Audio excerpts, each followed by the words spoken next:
Good morning, everyone. Welcome to Guideposts. This is our opportunity to share a little bit of inspiration in the morning. And today I'm basing what I have to say on a poem I wrote 6 years ago called The Nature of Being. What was and is and yet might be, the future, present, past. Maybe you'd like to experience a contentment that will last. There's no there, there's only here. You are what you want to be. Treating what isn't as if it were will make it reality. Your life is only being. You can't ever be there. You are, and there's no delineation to lay the conundrum bare. Externally, your life projects into the hologram of life, but the world of 4 dimensions most of us entice. And yet reality is only real in the unchanging world within. It's only when you realize this, you will be the king. You can command reality. You are the captain of your ship. And love is the only reason that we all exist. Because if you are somewhere else in your mind, if you're in the past or if you're in the future, or if you're thinking about somewhere that you'd like to be, you're not fully present. So you need to be here. You are physically here, but are you emotionally here? Are you connected with what's going on inside you mainly and around you? And I think that's where this poem came from. And so rather than the future, the present or the past, it's now, it's here. This is what we need to concentrate on, because there is no there. It's away from us and we can never be there. It's like talking about the past. You can talk about the past, but it's not actually what's happening now. And you can't change the past. You can't even change the future, only when you get to that future moment, and it's called now. Now is the only time when we have any power. And the poem says, your life is only being. You can't ever be there. You are, and there's no delineation to lay the conundrum bare. You exist. It is existence. It is consciousness. It's awareness that we all have, and it's being. I'm a human being. I'm not a human thinking or a human doing. I'm a human being, and you can't ever be there. Wherever there might, it's away from you, isn't it? It's not part of your experience. And yes, we do project our life out from the center of it into this larger hologram of life.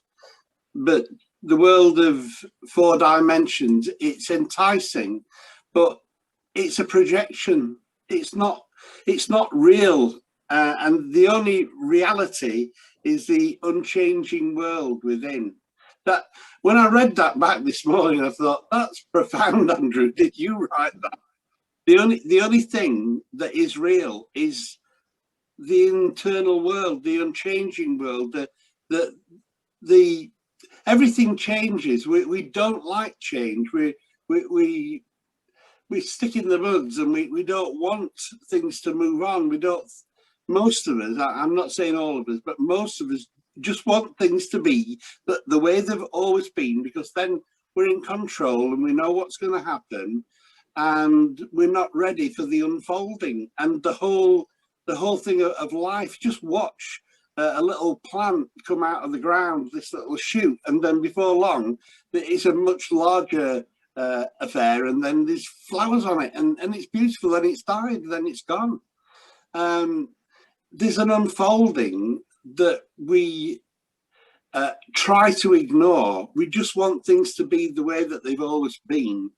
And the only thing that's unchanging, and it's I can even define it closer than what I did in the poem. The only thing that's unchanging is not 3 or 4 dimensions. It's inside, but it's something even more succinct. It's love. Love is the only unchanging thing. And to focus your attention and your life on anything other than that which is eternal is a waste of your energy. It's a waste of all the beauty. If you don't be love from the inside, if you're too busy hating or fearful or one of those other negative emotions, if that's all that's going off in your life, that is a waste of the energy that you've got, because you've got the most powerful energy. We were talking about it yesterday, the most powerful energy that ever existed, that ever will exist, and that's the power of love. And then the poem ends with, you can command reality. You are the captain of your ship, and love's the only reason that we all exist. So take control of your life. That you can't change the external reality. That's going to change by itself. But what you can do is you can command your own spirit. There's a verse in the Bible that I'm the only person I've ever heard quote it. Greater is he who rules his own spirit than he who takes a city. When I read that in the Bible, it just straight in my face. It was like the most powerful statement about my humanity, about my existence I'd ever read. And no, I've never heard a preacher preach on it. I've never heard anybody ever even mention it. Greater is he who rules his own spirit than he who takes a city. I was thinking at the time of Alexander the Great, because Alexander the Great died at age 33, as did Jesus. Jesus died at age 33. He was crucified. I don't know what happened to Alexander. But within that 33 years, Alexander the Great conquered the entire known world of his day and his generation. And yet, if you can take control of your spirit, you're more powerful than Alexander the Great.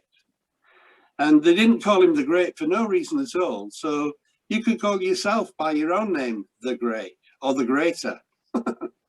So yeah, this is a subject matter that they don't teach in school, and they don't bring to your attention even in adulthood. People who are focusing in on themselves and the love that's within them, they're the most powerful beings on the earth.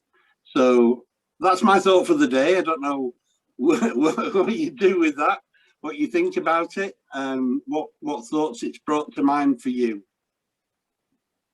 I had a couple of thoughts. The last one, I'll go first, is that when you was talking about Alexander the Great, and I imagine someone at the side of him saying like, "Oh, right, so you've conquered your first city. How do you feel? Oh, fantastic, fantastic. Okay, are you happy? No, I will be when I've conquered the next one." And so on, so forth. And then, are you happy now? No, I will be when I've conquered the next one. And then when he conquered the whole wide world, so to speak, in his outside reality, then what? Then what it makes sense is like, have you found love yet? And then that made sense to me, is that when you're looking for something outside of yourself, you will never ever be fulfilled, because you'll always be looking for the next city to conquer until you realize that inside yourself you've got everything before, and that is the point. So he might well be Alexander the Great, and he might well be known as that, but inside, was he happy? Did he have that internal love? Well, he did. We don't know. We don't know that he did, or if he didn't. Yeah, we all have it. It's whether we pay attention to it, whether we allow it to grow within, and possibly now. Maybe I'm doing my own projecting now. Anybody who goes around taking cities, you know, killing people and raping and pillaging. I don't think there's much love there. I think it's a brute force. I might be wrong. I haven't really read that much about Alexander the Great, but I did find out that he was 33 when he died, and conquered there was a little part. There's a part of him that he actually saw it as freeing them. So he would go and conquer a city, would try to keep the death down. Yeah. So you hear, and then he would install his own regime, a bit much like what they're doing next. What the deep state, so to speak, now is putting their own dictators in charge, isn't it? Really. Yeah, that's how you conquer the world. But it's probably, it might have been, he thought he was bringing progress to these uncivilized societies. Maybe that was his intention. But maybe you should leave them to do it themselves. Regardless of what was in his mind or heart, I know that love is eternal. Yeah. And the other thing that it brought up, Andrew, was you're saying, like, you can't change the past, and I agree, you can't. It's just like you can't change. But just what came to me is like, sort of, if you change your own past, or you believe a different past, so we constantly forget. I mean, I'm talking about in the physical world. And then you believe something else, you retrain your brain to believe something else of your past. Does that then change your now?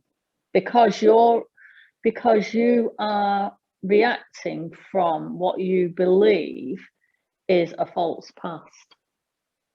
I think so. I think you can, in this present moment of now, you can retrain your mind to think things differently. There was a guy at church, and we were told that he tried to get a friend of ours to persuade us not to get married. One of the elders at church. And every time this man's name was mentioned, it just brought a great hatred inside me. You know, how dare he interfere?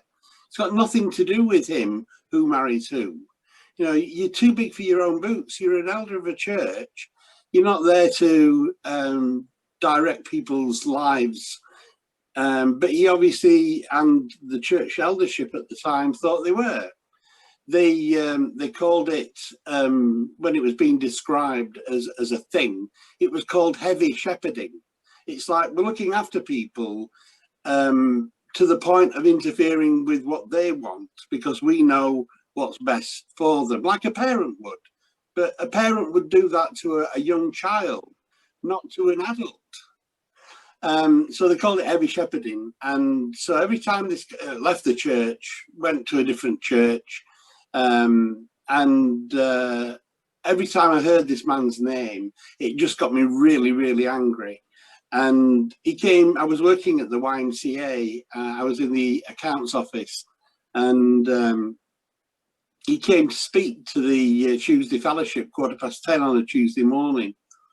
And the whole of the YMCA staff would go and just have 15 minutes with the speaker, and he came to speak about forgiveness.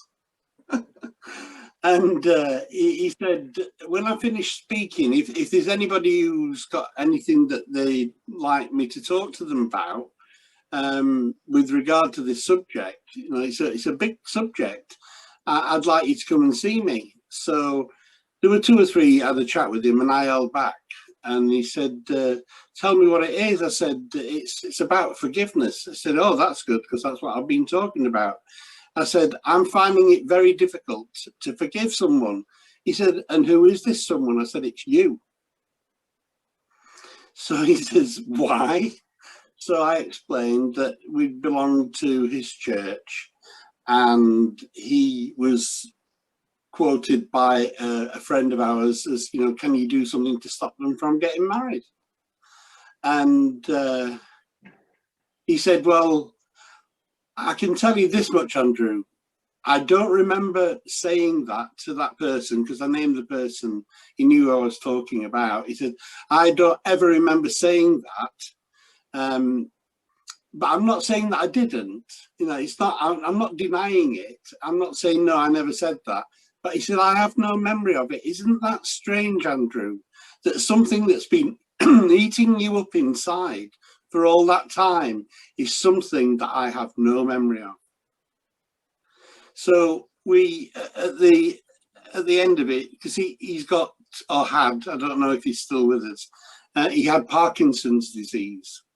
And I was thinking that maybe it was my energy vibrations that were making him ill, because I really did not like this man.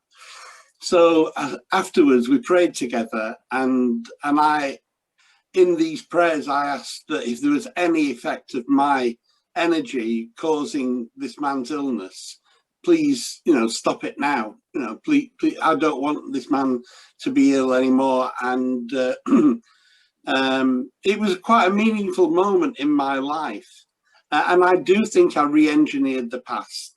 I don't feel that way about him anymore. I have great compassion for what he was going through with his illness, and the openness with which he met me and saying that he had no memory of it, but he wasn't denying it. He said back then we were doing a lot of interference really with the people in the church that we shouldn't have been doing, and we came to a point later after he'd left the church where we realized it as an eldership that we shouldn't have been doing what we were doing, and we went and apologized to everybody that we were aware of that we'd done something like that with. I thought, well, that is a beautiful story, but it's also an illustration of what you were saying. Is it possible to, you can't change the past, but what you can do is you can change the way that you feel about the past now. And again, it comes back to love, doesn't it? Because if in his humanity, in his weakness, this guy comes to you and says, oh, if you've got anything that you want to talk about, the subject matter of forgiveness with me, you know, the guy was open to the challenge that came, and he dealt with it, you know, with grace. It was a really beautiful experience. And the only way that that could have ever turned out that way is if love existed and was present in our consciousness at the point that we met. That could have been at any other time. That could have been a really nasty meeting. You know, it could have gone in a very bad way. But love solves it all. So I rest my case. And in forgiveness, you lose the anger, and holding on to the anger is something that inside us all is not going to help, because vibrationally, he prayed to me that the anger, you know, could now go away, and that I wouldn't be troubled by it anymore. It was a beautiful moment, you know. So we only ever interact with each other on the basis of our understanding of what's going on in each of our lives at the time that we meet. Yeah. You can only be present in the moment, and if you're not present in the moment, if you sat there's somebody in the room with you and you're thinking about something else, then that's really sad, because there's two conscious beings together. You could merge the consciousness and become something more between you than what you are on your own. But if you're somewhere else with your thinking, then it's not going to work. So it's gone on a bit as usual. So I'm going to read the poem again, and then I'm going to end the recording. So that the nature of being, what was and is and yet might be, the future, present, past, maybe you'd like to experience a contentment that can last. There is no there there's only here. You are what you want to be. Treating what isn't as if it were will make it reality. Your life is only being. You can't be ever there. You are, and there's no delineation to lay the conundrum bare. Externally, your life projects into the hologram of life, but the world of 4 dimensions most of us entice. And yet, reality is only real in the unchanging world within. It's only when you realize this, your being will be king. You can command reality. You are the captain of your ship, and love is the only reason that we all exist. Namaste.